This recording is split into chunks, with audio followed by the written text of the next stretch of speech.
Bahkan doa sendiri menjadikan kita dekat dengan Allah Subhanahu wa taala, dan itu berdasarkan hadis Nabi sallallahu alaihi wasallam 12 perkara. Termasuk al-i'tida fi du'a. Termasuk seseorang itu melakukan hal-hal yang justru dengan doanya bukan hanya ditolak, tetapi boleh jadi mungkin mendapatkan dosa. Apa saja 12 perkara ini?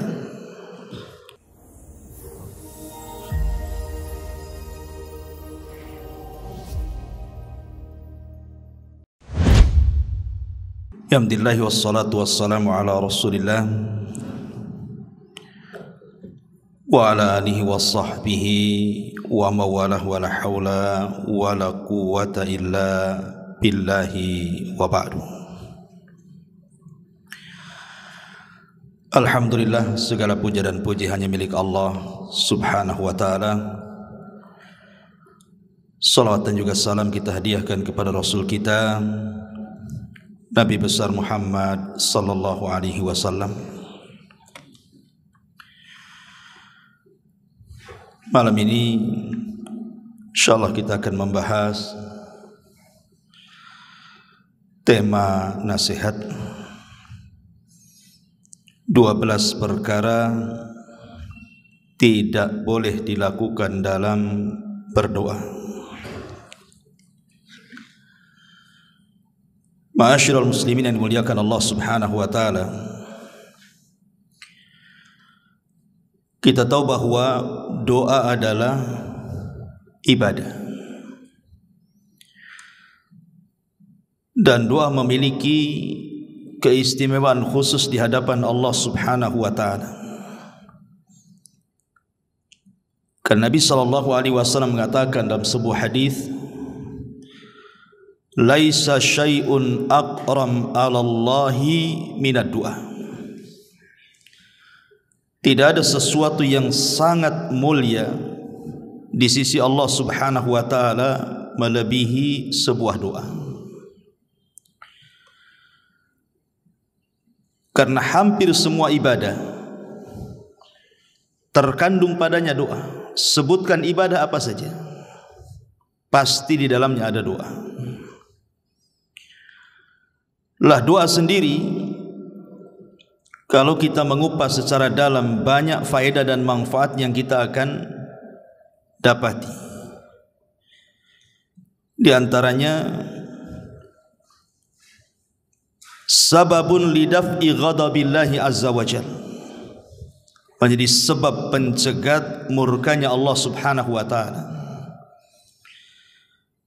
Karena Rasul mengatakan, man lam yas'alillaha yaghdab alaihi. Siapa yang tidak minta kepada Allah, maka Allah akan murka kepadanya. Bahkan doa juga sababun lidaf'il bala qabla wuku'ihi wa ba'da wuku'ihi. Doa ini menyebabkan seseorang tercegah dari bala, bencana, sebelum terjadinya, bahkan setelah terjadinya. Dan itu disebutkan dalam sebuah hadis. Nabi sallallahu alaihi wasallam mengatakan, la yaruddul qadar illa du'a. Tidak ada yang bisa mencegah takdir kecuali doa. Artinya, kalau Allah Subhanahu wa taala takdirkan kemudian kita ini akan mendapatkan musibah, tetapi dengan adanya doa kita, terkadang musibah itu tidak jadi turun. Itu maknanya sababun lidaf'il bala qabla wuku'i. Sebab di mana doa itu bisa mencegah adanya balas sebelum terjadinya. Bahkan setelah terjadinya juga bisa diangkat. Kata Nabi sallallahu alaihi wasallam, inna du'a yanfa' mimma nazal wa mimma lam yanzil. Doa itu sangat bermanfaat, baik kepada bala yang sudah turun ataupun yang belum turun. Bahkan doa sendiri menjadikan kita dekat dengan Allah Subhanahu wa taala, dan itu berdasarkan hadis Nabi sallallahu alaihi wasallam, ana inda dhanni abdi bi wa ana ma'hu idza da'ani. Saya berprasangka saya atau prasangka saya, kata Allah, bersama hambaku, dan aku akan bersama dia selama dia berdoa kepadaku. Dan banyak sekali manfaat dan faedah doa ini. Yang ingin saya jelaskan malam ini adalah 12 perkara, termasuk al-i'tida fi du'a. Termasuk seseorang itu melakukan hal-hal yang justru dengan doanya bukan hanya ditolak, tetapi boleh jadi mungkin mendapatkan dosa. Apa saja 12 perkara ini? Pertama, berdoa dengan menggunakan lafaz-lafaz syirik ataupun bid'ah. Di dalam surah Jin ayat 18 Allah mengatakan, wa annal masajida lillahi fala tad'u ma'allahi ahada.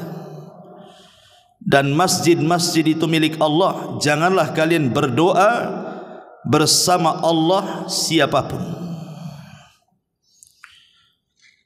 Karena kalau kita berdoa kemudian memasukkan selain daripada Allah dalam doa itu, selain doanya ditolak, ini kesyirikan, dosa besar. Seperti umpamanya menyebut wali-wali tertentu dan meminta kepada wali-wali tertentu, atau datang kepada orang-orang yang dianggap soleh yang sudah meninggal, kemudian kita datang ke kuburan mereka, kemudian meminta-minta kepada mereka. Maka ini doa selain daripada ditolak, bisa menjerumuskan kepada syirkul akbar, syirik besar. Kalau diyakini bahwa pengabulan doa itu datang dari orang yang dalam kuburan itu. Ini yang pertama. Yang kedua, berdoa tetapi dalam isi doa itu mengandung hal-hal yang diharamkan Allah atau perbuatan dosa. Seperti umpamanya seseorang masang togel judi gitu ya. Sudah pasang, malamnya berdoa pula dia, ya Allah semoga jebol nih nomor ini ya. Atau dia mengatakan, ya Allah berikan rizki, mudah-mudahan setelah saya pasang ini besok keluar. Enggak mungkin doa yang seperti ini. Ini hal-hal yang diharamkan Allah Azza wa Jalla. Judi itu haram. Atau seseorang hendak mencuri, dia berdoa, ya Allah mudah-mudahan luluskanlah malam ini, sudah tak ada yang dimakan ini. Lah doa-doa seperti ini masuk dalam hadis Nabi sallallahu alaihi wasallam, la yazalu yustahabbu ya la yazalu yustajabu lil abdi ma lam yad'u bi ithmin aw qati'atir rahimin. Senantiasa akan dikabulkan permintaan seorang hamba selama dia tidak berdoa dalam perkara-perkara dosa ataupun perkara-perkara yang di dalamnya ada yang memutus silaturahim. Ma'asyiral muslimin yang muliakan Allah Azza wa Jalla. Kemudian yang ketiga, berdoa meminta kematian. Karena ada orang-orang yang mungkin sudah lelah hidup. Menurut dia lelah hidup karena faktor ekonomi, ataupun mungkin lebih daripada itu faktor kesehatan, sudah sakit lama sekali. Kemudian dia berdoa kepada Allah, lebih baik mati daripada hidup. Maka Nabi SAW melarang, tidak boleh berdoa meminta kematian. Kata Nabi SAW, la yatamannayanna ahadukumul maut li dhurrin nazala bihi. Tidak boleh bagi kalian berharap untuk cepat mati karena sebuah madarat yang menimpanya. Fa in kana la budda, kalaupun harus kemudian mendoakan kematian, falyakul, katakanlah, Allahumma ahyini ma kanatil hayatu khairan li wa tawaffani in kanatil wafatu khairan li. Ya Allah, hidupkanlah atau sehatkanlah diriku jika kehidupan ini lebih baik bagiku. Tapi kalau memang kematian lebih baik bagiku, maka buatlah kematian yang baik untukku. Kalau memang harus seperti itu karena sudah tidak tahan. Tetapi hukum asalnya tidak boleh seseorang itu berdoa meminta kematian. Kan Nabi SAW yang mengatakan, imma muhsinan fala'allahu yazdad khairan wa imma musian fala'allahu yasta'tib. Karena kata Nabi SAW, kenapa dilarang kita berdoa meminta kematian itu? Boleh jadi kata Rasul, seandainya kemudian dia mungkin dulunya kurang beramal, solatnya kurang, puasanya kurang, birrul walidainnya kurang, tiba-tiba satu waktu kemudian dia sakit, Allah sembuhkan, maka dia bisa menambah amal solehnya tuh. Ataupun mungkin kalau dia orang jahat, kemudian dia sakit terkapar, boleh jadi kalau seandainya Allah sehatkan adalah kesempatan taubat kepada Allah Azza wa Jalla. Makanya dua perkara inilah yang kemudian melarang kita berdoa minta kematian. Tidak boleh kita berdoa meminta kematian. Karena nanti di akhir zaman kata Nabi SAW, ada orang-orang yang melintasi kuburan, kemudian dia mengatakan, seandainya aku yang berada di posisi dia, katanya. Karena sudah tidak tahan dengan fitnah yang melanda. Dan itu sudah banyak sekali di negeri kita ini, orang-orang yang berdoa seperti itu, bahkan bukan hanya berdoa, betul-betul dilaksanakan. Bunuh diri dia kan begitu. Kemudian yang keempat, mendoakan kehancuran kepada orang-orang yang tidak berhak sebenarnya Allah untuk membinasakan. Orang ini tidak berhak dibinasakan Allah. Kenapa kita mendoakan dia supaya binasa? Maka tidak boleh kita ini berdoa keburukan kepada orang untuk dihancurkan, dibinasakan, ditenggelamkan dan begitu seterusnya, padahal orang ini tidak layak untuk itu. Makanya Nabi SAW mengatakan, la tad'u ala anfusikum wala auladikum wala amwalikum la tuwafiqus sa'ata ijabatin. Janganlah kalian mendoakan keburukan, kejelekan, kehancuran kepada diri kalian sendiri, atau kepada anak-anak kalian, atau kepada harta benda kalian. Janganlah sampai doa kalian bertepatan dengan waktu dikabulkannya doa, nanti jadi kenyataan.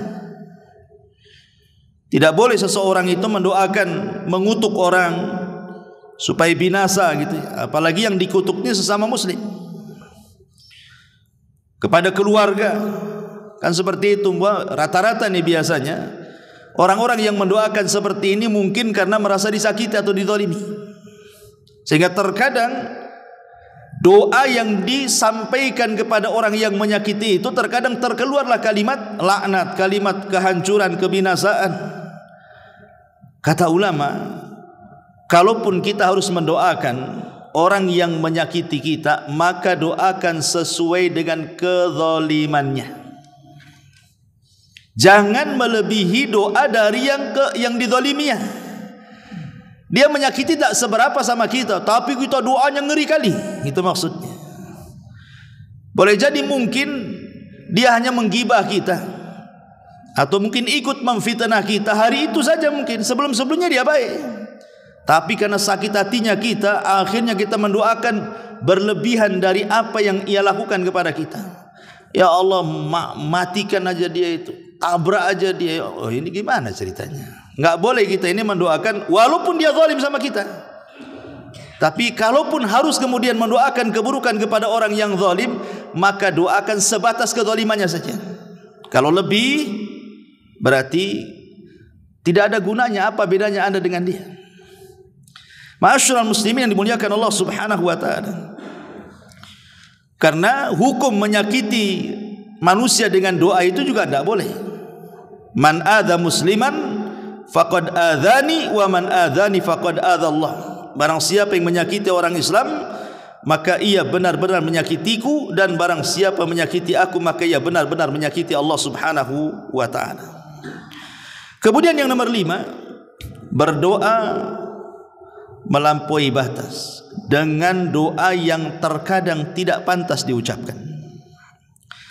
Seperti apa doa-doa yang tidak pantas diucapkan itu? Seperti sesuatu yang Allah mustahil mengabulkannya. Ya Allah, kekalkan hidup saya seperti iblis. Mana bisa doa kayak gitu? Iblis saja yang kekal. Tak mungkin kita minta dikekalkan usia kita. Karena para nabi aja meninggal, orang-orang soleh aja meninggal. Kita pula ingin seperti umurnya iblis. Dan gak mati-mati kan itu.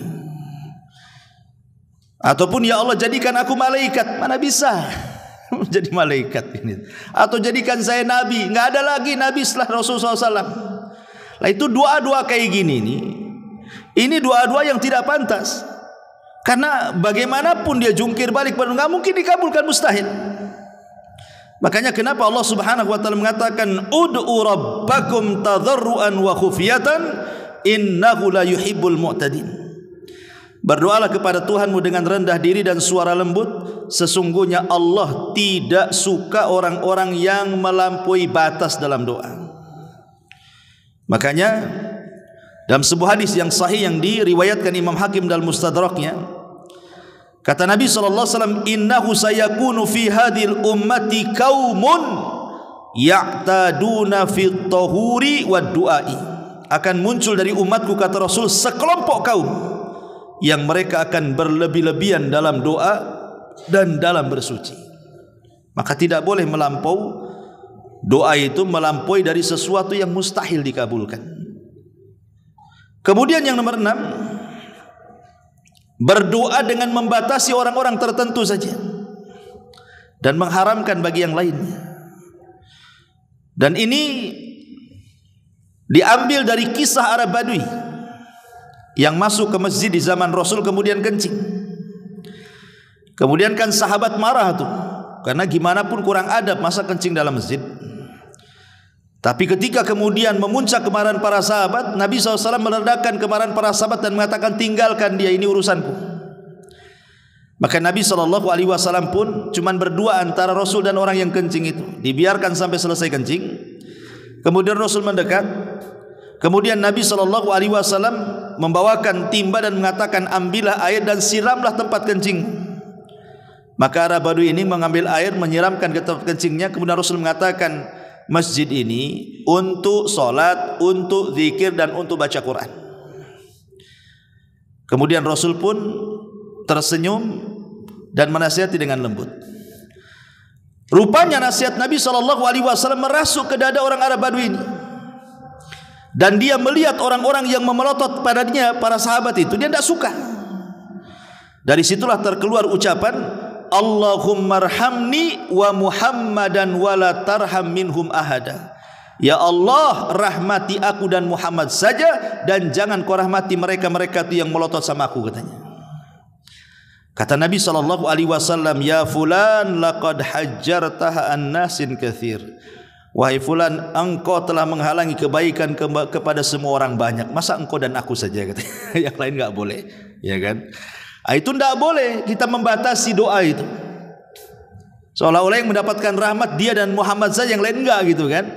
Lah ini namanya berdoa membatasi dengan orang-orang tertentu dari kebaikan. Tidak boleh. Ya.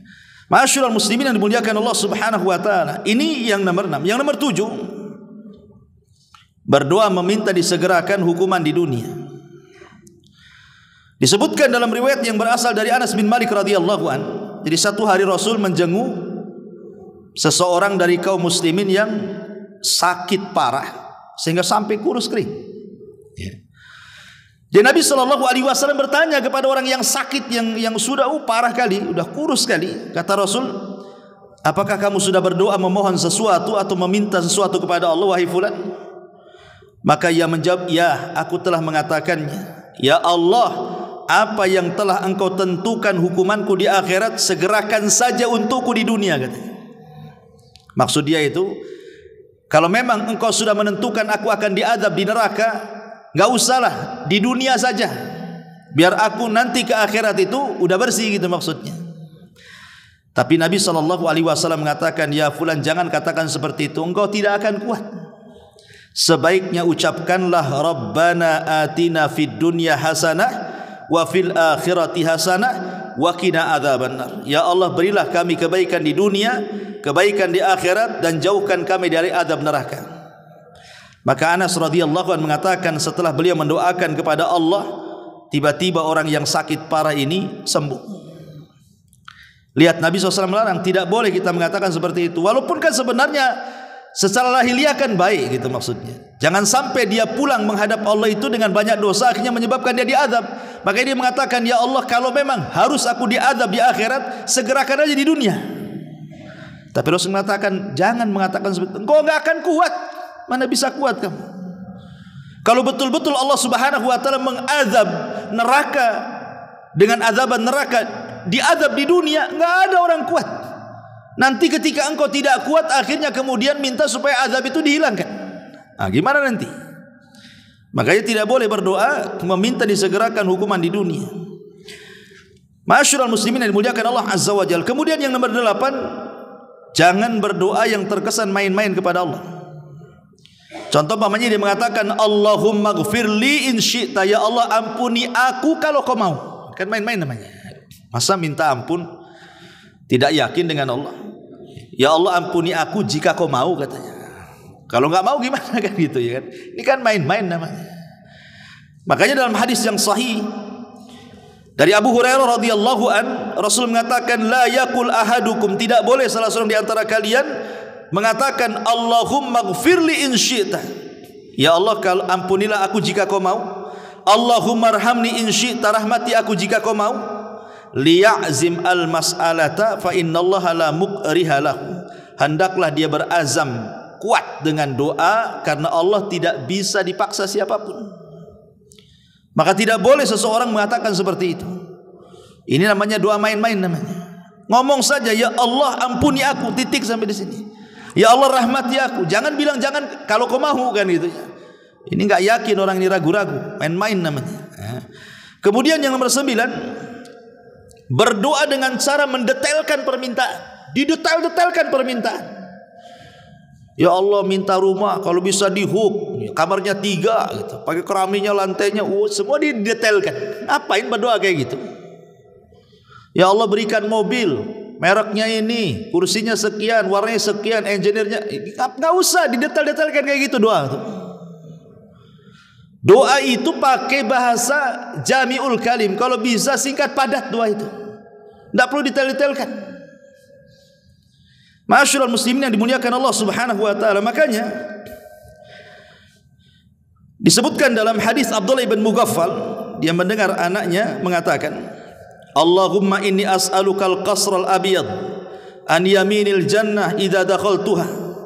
Ya Allah, aku meminta kepadamu istana warnanya putih di samping sebelah kanan surga kalau aku masuk di dalamnya katanya. Faqal, maka dia mengatakan, ai bunayya salillah al jannah wa ta'udzu billahi minan nar. Enggak perlu kau ngomong begitu, cukup minta surga, jauhkan neraka gitu. Enggak usah disebut-sebut warnanya di samping sini, samping sana kan gitu ya.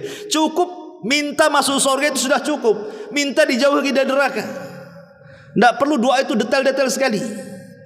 Karena kalau kita lihat doa-doa yang diajarkan Rasul kepada kita itu semuanya singkat padat, syarat makna.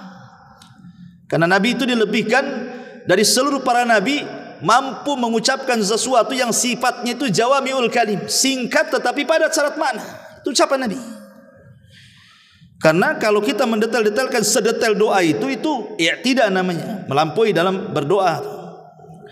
Kemudian yang nomor 10, berdoa diselingi dengan musik.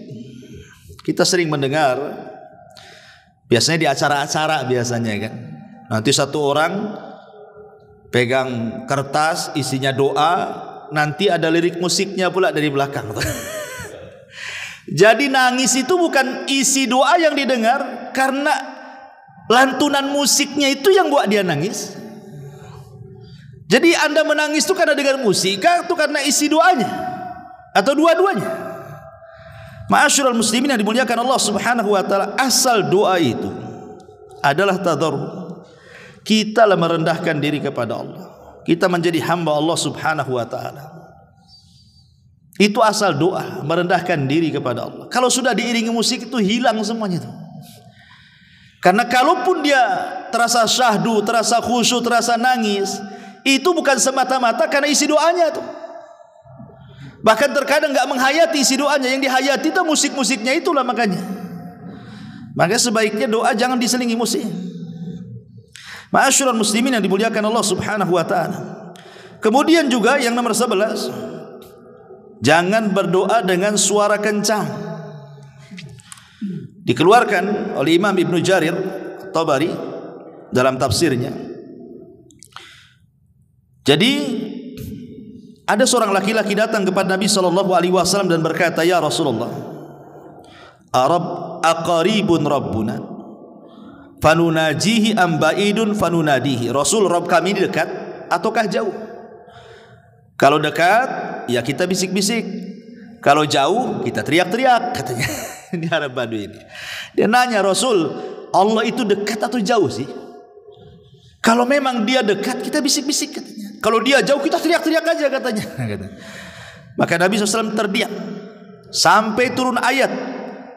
Allah mengatakan, wa idza sa'alaka ibadi anni fa inni qarib ujibu da'watad da'i idza da'an falyastajibu li wal yu'minu bila allahum yarshudun. Apabila hamba-hambaku bertanya kepada wahai Muhammad soal aku, kata Allah, aku dekat. Aku ini dekat. Aku mengabulkan setiap doa orang yang berdoa. Artinya bahwa tidak perlu berdoa itu teriak-teriak. Tidak perlu doa itu kemudian kencang-kencang, tidak. Doa itu khufiyah. Khufiyah itu ya lirih suaranya. Cukuplah kita tahu, kita yang tahu dengan Allah Azza wa Jalla. Tak perlu berteriak-teriak karena ini bagian daripada i'tidah. Melampaui batas dalam berdoa justru tidak akan dikabulkan, bahkan justru bisa saja kemudian menyelisihi nas yang diajarkan kepada kita, wa idza sa'alaka ibadi anni fa inni qarib. Dan yang terakhir, ma'asyiral muslimin yang dimuliakan Allah Azza wa Jalla, berdoa dengan sesuatu yang mustahil. Tadi sudah disebutkan di awalnya. Tetapi yang mustahil ini untuk menyakiti orang.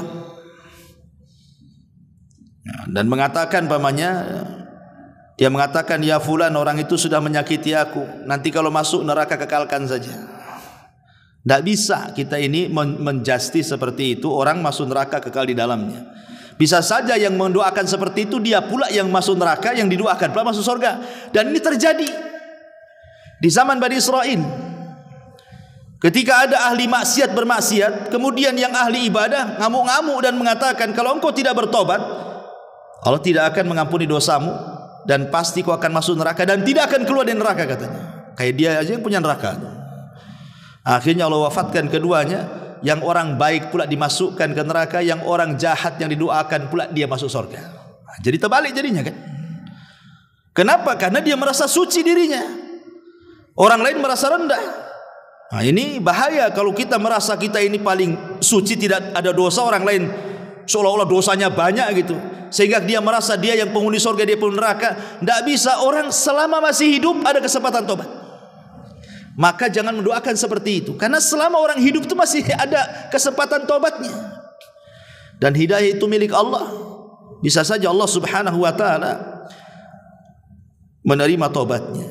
Inilah 12 perkara tidak boleh ada dalam doa. Ma'asyiral muslimin yang dimuliakan Allah Azza wa Jalla. Kemudian pembahasan yang kedua, agar doa terkabul, sertakan bacaan ini. Ada bacaan-bacaan atau zikir-zikir itu yang kalau kita selipkan dalam doa, ini luar biasa nih pengabulannya. Lebih cepat lagi pengabulannya. Jadi sebelum kita meminta nih kepada Allah Azza wa Jalla, cobalah selipkan zikir-zikir atau doa-doa ini supaya lebih mustajab dan lebih mujarab lagi doanya. Apa saja? Pertama, sertakan tasbih. kemudian tahmid, kemudian takbir. Tasbih, tahmid, takbir. Dan itu berdasarkan hadis Ummu Salamah radhiyallahu an. Dan hadis ini dihasankan oleh para ulama, di mana ja'at Ummu Sulaim datang kepada Nabi sallallahu alaihi wasallam. Faqalat, dan dia mengatakan, ya Rasulullah, alimni kalimatin ad'u bihinna fi salati. Rasul, bisa engkau ajarkan kepadaku beberapa kalimat yang aku bisa berdoa dengan kalimat-kalimat itu dalam solatku. Maksudnya dalam solat di sini setelah solat, bukan di dalam solatnya, setelah solat. Maka Nabi SAW mengatakan kepada Ummu Sulaim, sabbihillaha asyran, wahmadihi asyran, wakabbirihi asyran. Bertasbihlah 10 kali, bertahmidlah 10 kali, bertakbirlah 10 kali. Summa sali hajatik. Setelah itu kau minta kebutuhanmu, hajatmu, terserah apa saja. Yaqul, maka dia mengatakan, na'am, ya wahai Rasulullah, ya wahai Rasulullah. Maka kata para ulama, hadis ini menunjukkan bahwa orang yang sebelum berdoa dia membaca tasbih 10 kali, tahmid 10 kali, takbir 10 kali, maka itu penyebab tercepat dikabulkan doa. Karena dia memulai dengan tauhid, dengan pensucian kepada Allah Subhanahu wa taala, dan dengan pembesaran Allah Subhanahu wa taala. Tahmid, takbir, tasbih, ini kan bentuk tauhid, ya. Ini yang pertama. Yang kedua, selipkan juga doanya Nabi Yunus. Dan itu disebutkan dalam hadis yang disahihkan oleh Syekh Nasiruddin Al-Albani rahimahullahu taala. Kata Nabi SAW, da'watu dhinnuni idza da'a wa huwa fi batnil hut. Doanya Nabi Yunus ketika berdoa dan dia berada di perut ikan itu, la ilaha illa anta subhanaka inni kuntu minadh dhalimin. Kata Rasul, fa innahu lam yad'u biha rajulun muslim fi syai'in qad illa stajaballahu lahu. Tidaklah seorang muslim meninggalkan doa ini setelahnya meminta sesuatu kepada Allah, dipastikan Allah kabulkan semua permintaannya. Maka kalau berdoa jangan langsung minta, baca doa ini, la ilaha illa anta subhanaka inni kuntu minadh dhalimin. Kenapa coba doa Nabi Yunus kalau kita selipkan dalam doa kita ini menjadikan doa kita mustajab? Karena di sini ada 3 perkara. Pertama, tauhid, la ilaha illa anta. Kemudian yang kedua, tanzihullah, pembersihan Allah dari semua sifat-sifat yang kurang bagi Allah. Subhanak, tasbih, pembersihan, ya. Kemudian al-i'tiraf bi dzambi, ada pengakuan dosa. Inni kuntu minadh dhalimin. La ilaha illa anta, tidak ada sembahan yang berhak disembah kecuali Engkau. Subhanaka, maha suci Engkau. Inni kuntu minadh dhalimin, aku mengakui aku ini termasuk orang yang zalim, ya Rabb. Merujukan kerendahan diri kita di hadapan Allah. 3 perkara ini menjadikan kenapa setiap kita doa, kalau kita selipi doanya Yunus itu mustajab tuh. Ini yang kedua. Yang ketiga, biasakan sebelum berdoa itu memuja dan memuji Allah dengan menyebut nama-namanya. Apalagi kalau nama-nama itu berkaitan dengan Ismul A'zam, nama Allah yang agung, lebih mustajab lagi. Dan itu disebutkan dalam hadis Anas ibn Malik radhiyallahu an dari Nabi sallallahu alaihi wasallam. Kata Anas, kuntu ma'a Rasulillah sallallahu alaihi wasallam jalisan. Aku waktu duduk bersama Rasulullah, kata Anas, tiba-tiba mendengar rajulun qaimun yusalli, ada orang laki-laki yang sedang salat di masjid itu.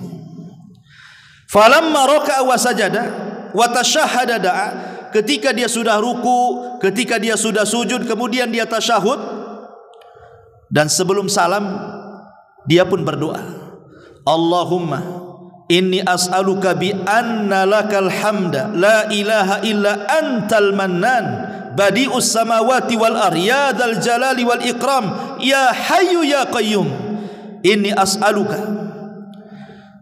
Dia berdoa seperti ini. Faqala an-nabiy sallallahu alaihi wasallam, tiba-tiba Rasul mengatakan kepada para sahabat yang ada di situ, tadruna bimada, kalian tahu dia sedang berdoa dengan apa? Qalu, para sahabat mengatakan, Allah wa Rasul alam, Allah dan Rasul yang tahu.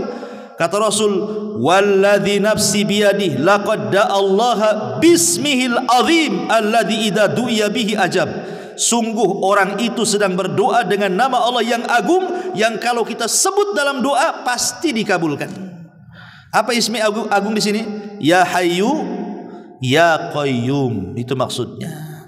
Inilah Ismul A'zam. Sebagian para ulama, Ismul A'zam dalam asma dan sifat 99 nama Allah itu adalah kalimat Ya Hayyu Ya Qayyum. Ya, setiap doa masukkan di kalimat Ya Hayyu Ya Qayyum. Ini Ismul A'zam. Nah, selipkan juga. Nah, kemudian kalau kita mau menambah dengan nama-nama Allah yang lainnya, maka sesuaikan nama itu disebut dengan permintaan kita. Kalau kita minta rizki, ya perbanyak Ya Razak. Kalau kita minta ampun, ya perbanyak Ya Ghafar. Kalau kita sakit ingin disembuhkan, Ya Rahman Ya Rahim, kan itu. Minta kasih sayang Allah. Ya, jadi setiap doa itu ketika menyebut nama-namanya dalam bentuk tawasul kepada nama-namanya, sesuaikan dengan permintaan gitu maksudnya. Ini yang ketiga. Yang keempat, sebelum berdoa bersalawatlah kepada Nabi. Karena Nabi SAW mengatakan, kullu du'ain mahjub hatta yusalli ala nabi, hatta yusalli ala nabi. Setiap doa terhalang antara dia dengan Allah sampai dia bersalawat. Jadi walaupun kita berdoa kepada Allah panjang lebar sampai menangis-nangis, kalau tidak bersalawat mahjub, kata Rasul, terhalang antara dia dengan Allah. Makanya salat itu penting. Tentu salawat-salawat yang syar'i, dan seafdol-afdolnya salawat, kata Ibnul Qayyim, adalah salawat Ibrahimiyah. Salawat yang paling afdol itu adalah salawat Ibrahimiyah. Apa salat Ibrahimiyah? Salat yang antum baca dalam tasyahud itu. Itulah salat Ibrahimiyah. Allahumma sholli ala Muhammad wa ala ali Muhammad kama shallaita ala Ibrahim wa ala ali Ibrahim innaka Hamidum Majid. Allahumma barik ala Muhammad wa ala ali Muhammad kama barakta ala Ibrahim wa ala ali Ibrahim innaka Hamidum Majid. Inilah salawat yang paling afdal. Nah, kalau antum mau baca doa, salat ini bukan hanya dibaca ketika salat saja, ya, bisa dibaca di luar salat, karena ini salawat yang paling afdal ini. Nah, selipkan juga salawat. Ya kalau ini terlalu panjang, ya salat biasalah, Allahumma sholli ala Muhammad, kan gitu ya. Ini yang nomor 4. Yang nomor 5, beristighfar. Beristighfar sebelum doa itu astagfirullah, astagfirullah, astagfirullah. Minta dulu, minta ampun akan dosa-dosanya. Makanya Imam Ibnul Qayyim rahimahullahu ta'ala mengatakan dalam kitabnya Al-Jawabil Kafi, Al-Jawabil Kafi, dia mengatakan, maka idza jama'a ma'ad du'a hudurul qalbi, kalau seseorang itu mengumpulkan doa dengan ditampakkannya hati, dihadirkannya hati gitu. Kemudian di ujung kata-kata beliau, thumma qadima baina yaday hajatihi at-taubatu wal istighfar. Kemudian sebelum dia meminta hajatnya kepada Allah, dia dahulukan tobat dan istighfar, astagfirullah, astagfirullah. Kata Imam Ibnul Qayyim, fa inna hadzal du'a la yakad yuraddu abada. Maka doa ini hampir-hampir tidak ditolak Allah sama sekali. Makanya kalau kita lihat para nabi dan rasul, mereka mewasiatkan kepada anak-anak mereka dan umatnya itu justru memperbanyak istighfar. Contoh Nabi Ayub alaihi salam, Nabi Yakub alaihi salam. Nabi Yakub alaihi salatu wassalam itu kalau sepertiga malam akhir, maka dia bangunkan anak-anaknya. Kemudian mengatakan, beristighfarlah kalian. Fa inni astaghfiru lakum rabbi. Saya akan beristighfar untuk kalian kepada Rabb. Maka kemudian mulailah Nabi Yakub berdoa, kemudian diaminkan anak-anaknya, dan itu setiap sepertiga malam akhir. Ataupun Nuh alaihi salatu wassalam mengatakan dalam Al-Quran, dalam surah Nuh ayat 10-12 itu, faqultu astaghfiru rabbakum innahu kana ghafara. Wahai kaumku, banyak-banyaklah istighfar karena Allah itu zat yang maha pengampun. Apa akibatnya? Yursilis sama alaikum midrar. Dengan sebab istighfar kalian Allah hujani kalian. Wa yumdidkum bi amwali wa banin. Dengan sebab istighfar kalian Allah berikan kepada kalian harta melimpah dan anak-anak. Wa yaj'al lakum jannati wa yaj'al lakum anhara. Dan Allah jadikan kebun-kebun yang subur dan sungai-sungai yang mengalir air dalamnya. Lihat bagaimana faedah istighfar di sini.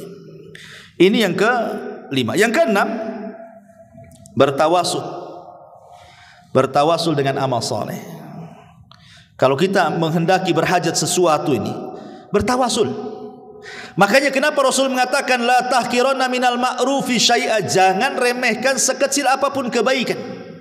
Boleh jadi yang kecil itu dipenuhi dengan keikhlasan, lah itu kita hajatkan ketika doa. Ya Allah, ya, saya tempo hari datang ke panti asuhan, saya sumbanglah panti asuhan itu. Kalau memang ada pahalanya ya Rabb, tolonglah saya berhajat hari ini, saya lagi sakit sembuhkan, saya lagi susah ekonomi, berikanlah jalan keluar, dan begitu seterusnya. Begitu.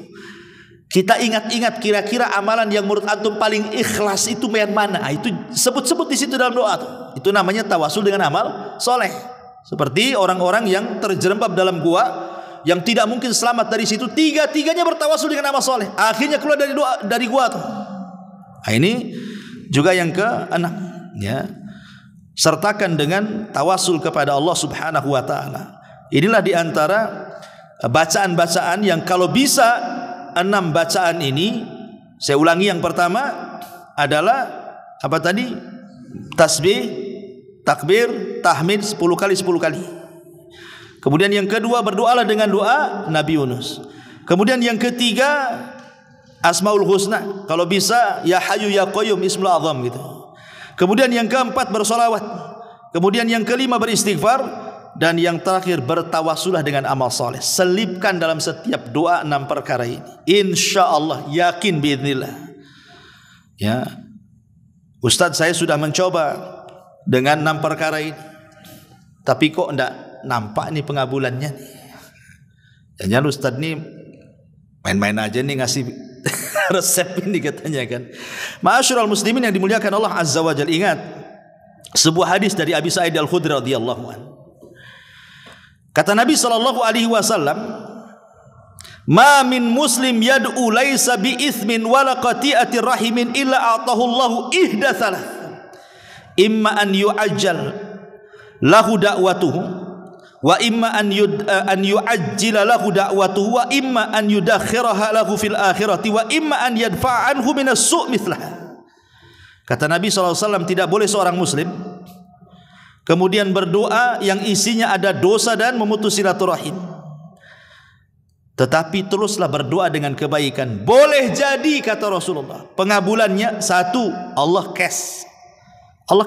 kasih kita berdoa hari ini, besok pula dikabulkan.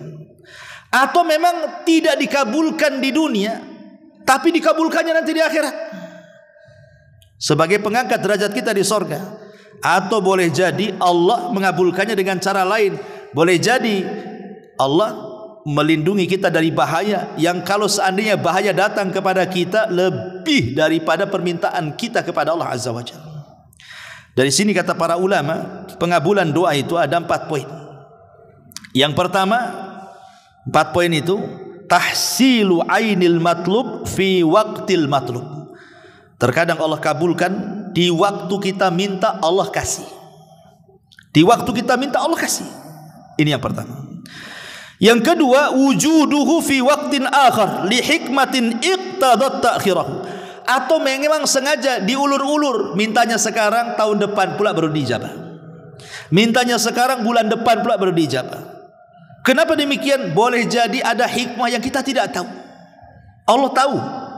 Ya, kenapa kemudian diulur-ulur itu? Kenapa? Boleh jadi dengan musibah itu akhirnya dosa-dosa kita hilang, kemudian derajat kita naik gitu, dan begitu seterusnya. Baru Allah kabulkan setelah lama gitu ya.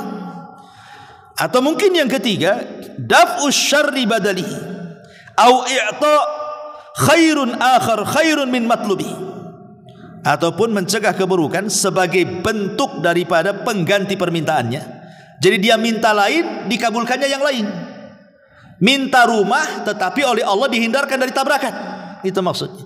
Kita minta rumah, ya Allah saya sudah lama ngontrak ini, tahu-tahu nggak dikabulkan tuh, tetap kontrak, tapi Allah selamatkan dari bahaya dia. Boleh jadi seperti itu pengabulannya, ya.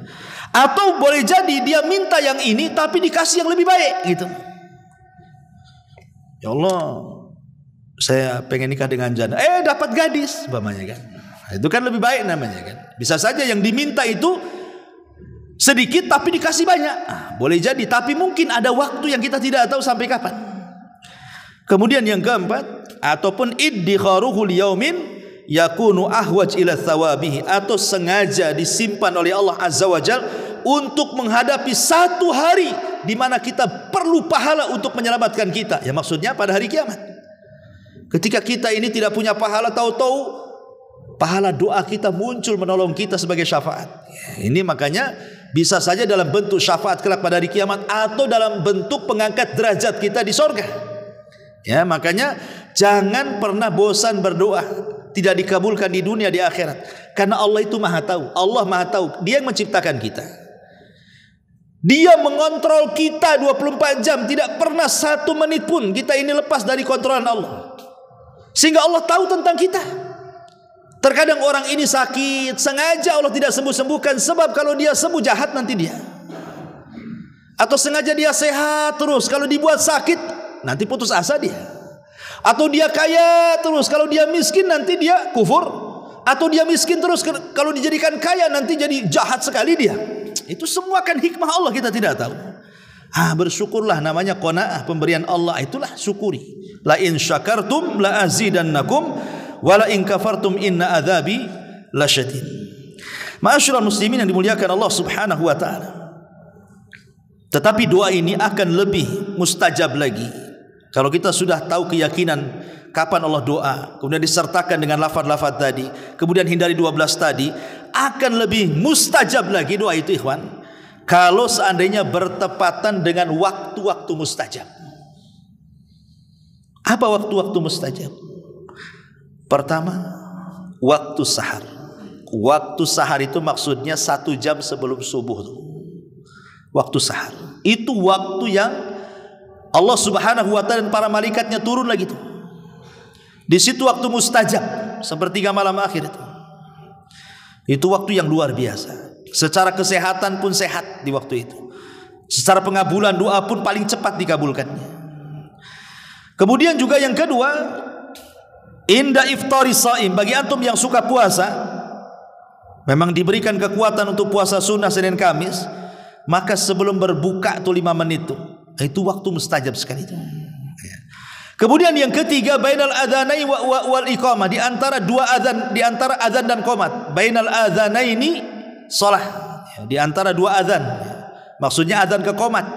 Jadi kalau antum yang sholat jamaah ke masjid ini, yang datang setelah azan belum qomat, setelah sholat sunnah rawatib masih ada waktu, jangan sia-siakan berdoa. Itu waktu mustajab.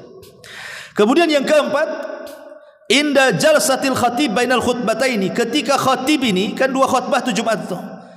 Di tengah-tengah 2 khutbah itu ada duduk istirahat. Disitulah mustajab doa. Ya. Kemudian yang nomor 5, inda nuzulil ghais awil matar, ketika turun hujan, karena hujan itu turun rahmat. Mumpung turun rahmat berdoa, itu mustajab tuh. Kemudian yang nomor 6, inda iltiqa'al jaish fisabilillah, ketika berkecamuk perang, kalau memang antum dalam peperangan, itu waktu mustajab. Kemudian yang ke-7, fi thuluthil lailil akhir, pada sepertiga malam akhir. Kalau yang pertama kan waktu sahar itu mendekati subuh. Kalau sepertiga malam akhir kan ditarik dari mungkin jam 1, jam 2 itu sudah mulai. Ya. Kemudian yang nomor 8, fis sujud, ketika sujud. Makanya Rasul mengatakan sungguh-sungguhlah kalian berdoa dalam sujud. Kenapa? Karena sujud itu waktu yang mantap ketika doa. Kenapa? Karena disitulah seorang hamba merendahkan diri kepada Allah. Wajah ini mulia, ketika diletakkan di tanah itu jadi hina. Tapi kehinaan itu kan diberikan kepada Allah, menunjukkan dia qimmatuz zulli, memang betul-betul sedang merendahkan kepada Allah. Maka orang yang merendahkan kepada Allah kemudian berdoa, tidak mungkin Allah tidak mengijabah. Ya. Kemudian yang nomor 9, fi adbaris shalawatil mafruḍah, pada setiap selesai sholat wajib. Tetapi saya arahkan jangan dulu berdoa meminta, selesaikan zikir dulu. Selesaikan zikir dulu, baru kalau zikir-zikir yang diajarkan Rasul sudah dibaca, ada waktu dan antum tidak tergesa-gesa, boleh berdoa setelah zikir tadi. Ya. Kemudian yang nomor 10, fi sholati umuman, secara umum dalam kondisi sholat itu mustajab. Kan dalam kondisi sholat itu kan ada waktu-waktu doa yang kita boleh berdoa dengan apa saja.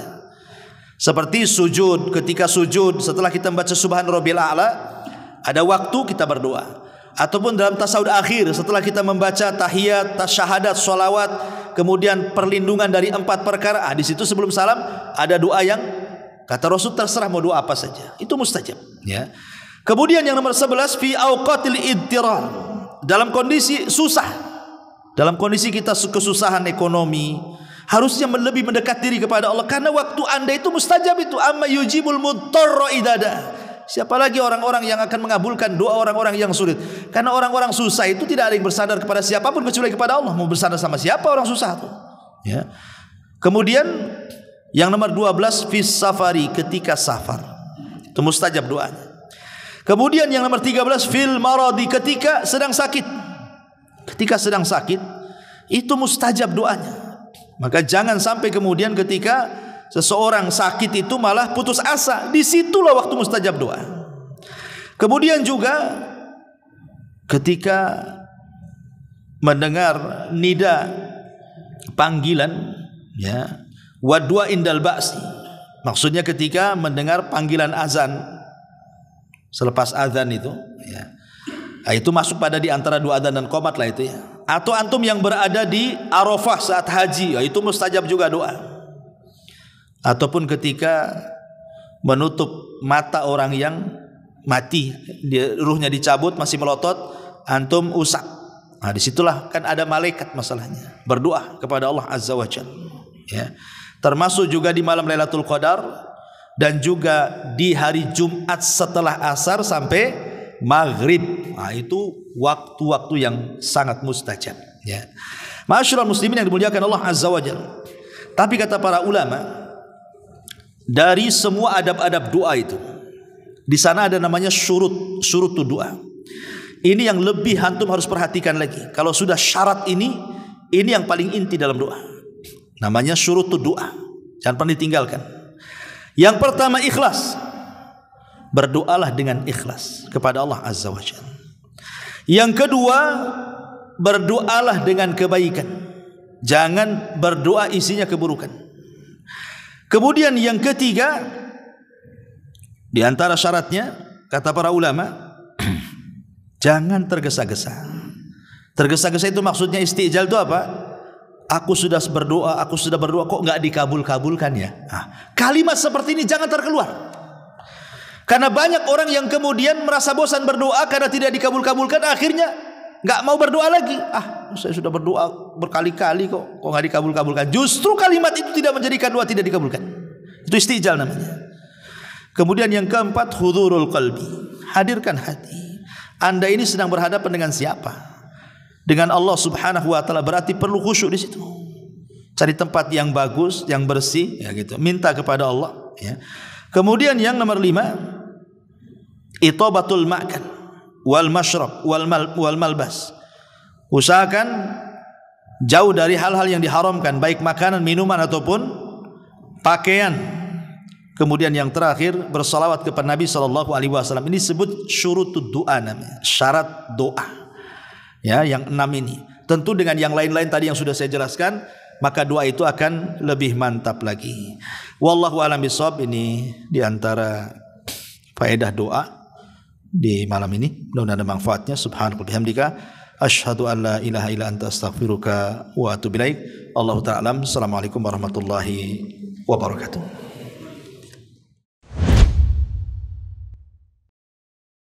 Intinya bahwa tolong berakhlak kepada Allah. Membahas tafsir dari surah Al-Imran. Lahirlah Imam Muslim, Abi Dawud, Tirmidzi, Ibnu Hibban. Jadi ketika Yunus alaihi salatu wassalam terkena undian itu,